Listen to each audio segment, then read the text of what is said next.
Author's note: can I have some reviews, please? Chapter 5: The Talent Contest. It was a week later, and I felt like I was slowly dying inside. My life had crumbled into pieces, and I was alone in the horrible darkness of my mind. The four Chiar leaders had followed me round school and been mean to me for the last week, making fun of my clothes and my purple streaked blonde hair and saying I was too slim and that I had boobs like a prawn star. It really upset me, and also Uncle Larry had taken my clothes off and wrapped me loads of times last week, even though Dave and Marie were back home now. Every time they went out to a different place, they left me with him, and he hit me and made me sleep with was so horrible, I wanted to die every time it happened.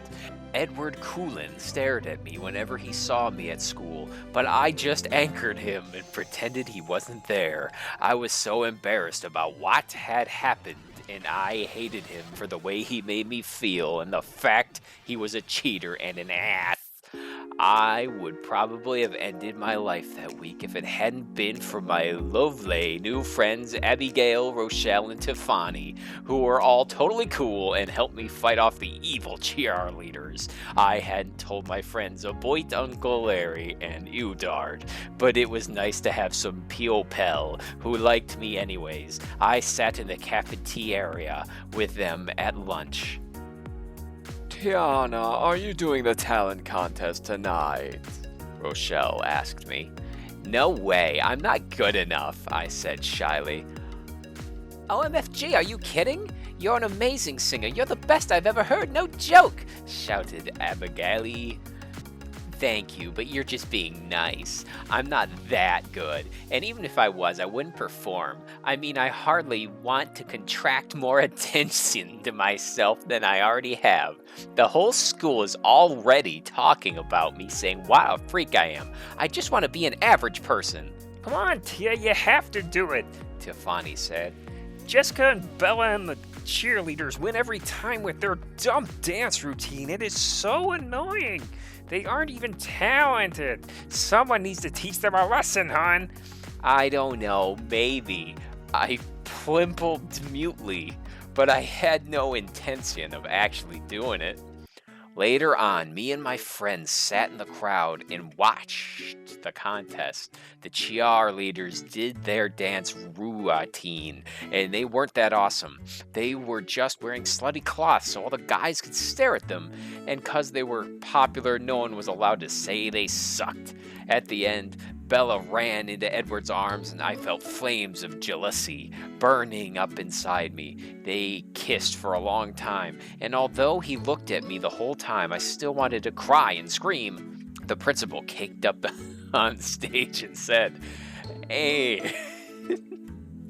And now for our final act. Atlantiana Rebecca Lauren. Everyone looked at me and I was shocked. OMFG, who put my frigging name down for this? I screamed. Who knows, girl? Just get up there. Abby pushed me towards the stage and I went up there. I sang Total Eclipse of the Heart, punk rock version, so it wasn't sappy and lame or anything, and everyone watched me. I was embarrassed at first, but everyone seemed to be enjoying themselves, except the cheerleaders who looked totally mad, lol. So I sang louder and louder, and my voice soared higher than ever, was like magic. I was wearing purple lacy top cut low enough that you could see my bra, and a black skirt and purple fishnets and spiky black heels. The song finished and everyone looked happy and clangled at me and went blushing to sit. I went blushing to sit on my friend.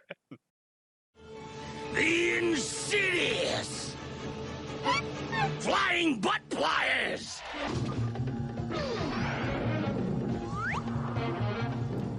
Remind me to kill whichever one of you beaches put my name down for this, I said, but I was smiling. Lol, shouted Rochelle. It wasn't us, you know. And the winner is Atlantiana Rebecca Lauren! The principal screamed ecstatically. I went back up onto the stage and shook his hand, and everyone applauded me and screamed my name except for Jessica and Bella, who looked like they were about to kill me, LMAFO. My eyes stayed to where Edward stood gazing baldly at me. I almost fainted right then at the sight of him looking so hot and gorgeous. I didn't think anyone else had noticed, but he had a massive erection. It was so hot and sexoy. I saw Bella and Jessica storming out of the room, angry that I had won, and I smiled. Later on, I walked home happily. Then a car purred up beside me. It was Udard. Get in the car. I'll drive thee home, sweet lady, he said in his beautiful old-fashioned speech. I did as he told me without knowing we're quiet for a night. You were awesome tonight. You have a stunning voice like silk and satin in the moonlight. You looked beyond beautiful on that stage, like an old painting in a church. I wanted to charge right at you and kiss thy lips right there. He still had a huge erection, and I wanted to touch it so badly, but I didn't. I think Bella might have had something to say about that, I snapped. Where is she, Niue? At home, sulking because she lost the contest and had a total hissy fit and cried for hours because thee was better than her in the contest. How mature, I said sarcastically. At that moment, Edward pulled his car to the side of the road and looked me in the touched my hand, and I slapped him hard in the face. You will never touch me again, you sicko, I wailed and kept hitting him in the face and chest. Last week I fucking begged you to sex on me and you turned me down. I have never been so humiliated in all my freaking life. What the hell is wrong with you? One mighty, you're all over me, and the next it's like I didn't even exist. Don't fucking touch me ever. It's complicated, Tia, my lady. I'm sorry I hurt thine feelings. It's just I can't resist thee. But I can't be with thee either. I never meant to drag thou into this mess. It's not thee fault. I totally ruin everything. I'm so sorry. I'm despisable. It's me or her, I said bluntly. I can't make that choice, Tia. He wept. You're going to have to. First, thine have to tell me who thou really are. Who were thine parents? What are thee? My mom dies when I was born. I never knew my father. That's it, I said. We both know that's not the full story. You're a vampire, like me. OMFG, I'm not a freaking vampire. I think I noticed, you total dipshit. You don't drink human blood? He asked. I don't drink any blood, you asshole. Is this your idea of a joke? Because no one's laughing. I got out of the car and ran away feeling insulted. I didn't want to see that stupid hot jerk ever again. Again. I went home, but I couldn't get rid of the memory of his sharp erection and deadly cold body. I cut myself and went to sleep in tears.